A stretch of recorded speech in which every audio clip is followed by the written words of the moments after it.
My fiancé, James, and I have been together for 3 years, planning a wedding for October 2016. A few months before we met, James bought a brand new home in a newer subdivision. We recently refinanced it and added my name. Before me, James dated a woman, Britt, for about 7 months. She's never been to this current house. From what he's told me, they broke up when he decided they weren't as compatible.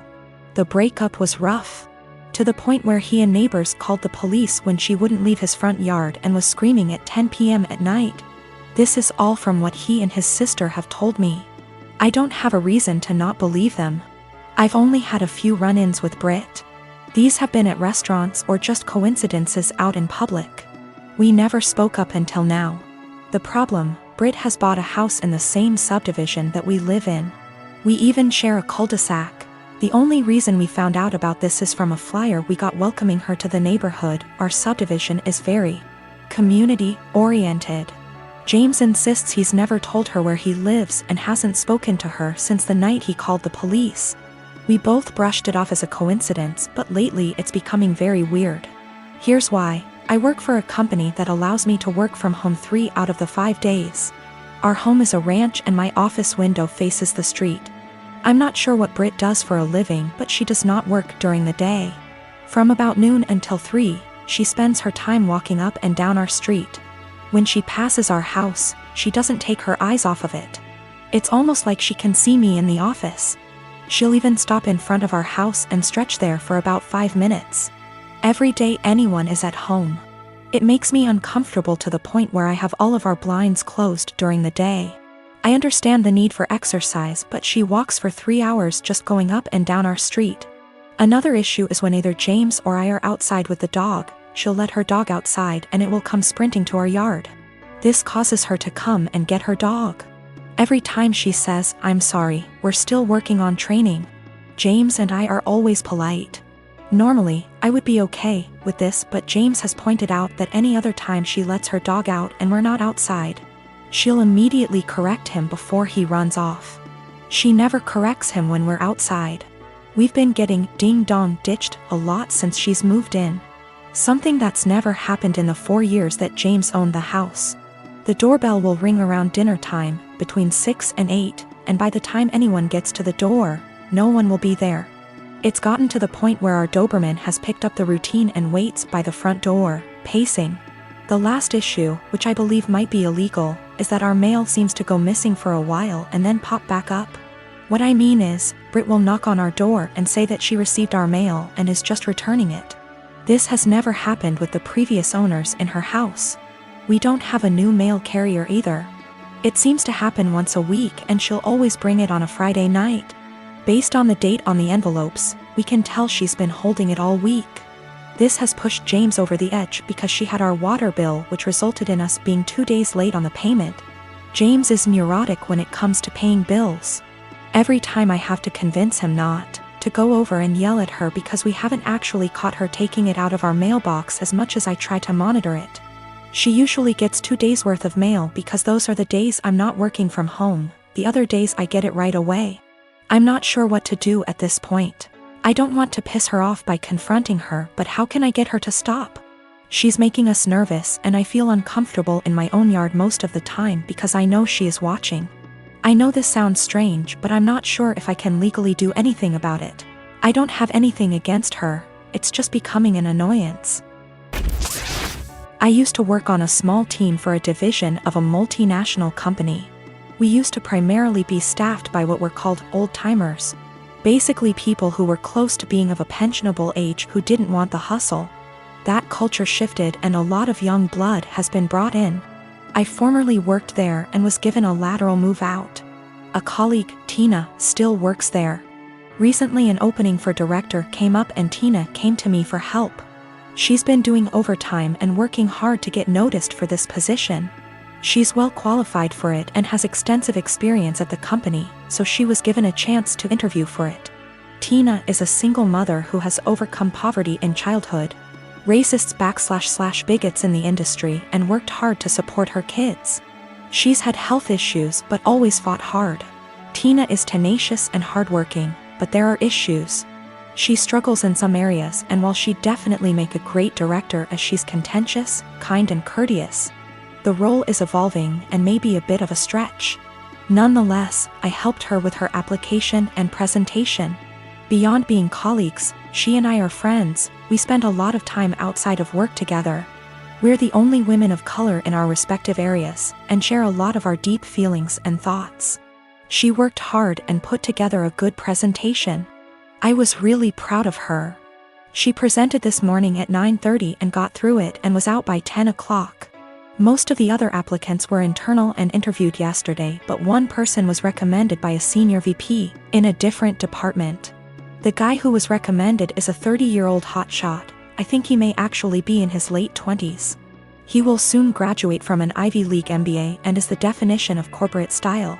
They gave him a last-minute presentation slot immediately following Tina.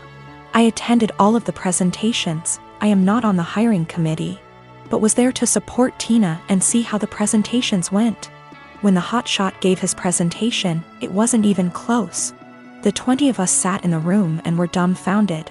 Not only was his presentation visually appealing, but he noticed details none of us ever did, and he developed pitch that was so innovative that our AVP asked to use a tagline he created. His technical analysis was so spot on that it was spooky. He understood issues facing our business unit without having to be told and had ready solutions to solve the problems.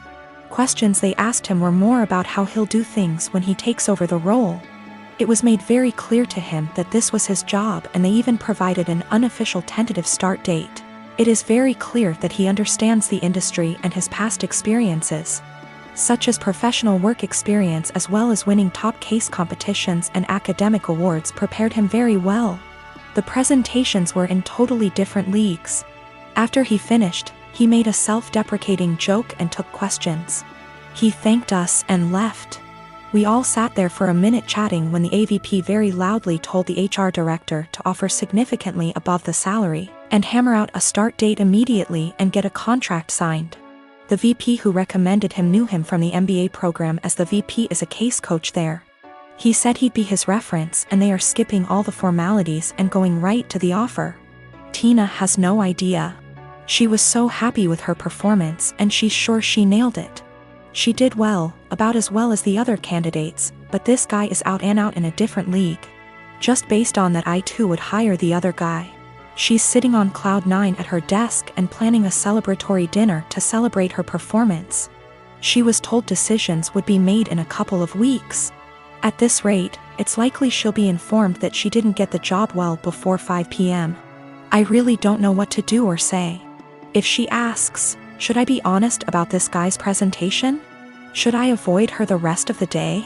I want to support her, but have no idea how to even begin talking to her. Been with Stephanie for a little over 3 years. More or less relationship is good. She tends to be way overdramatic when we fight, which isn't often, but I can usually talk her down and things work out.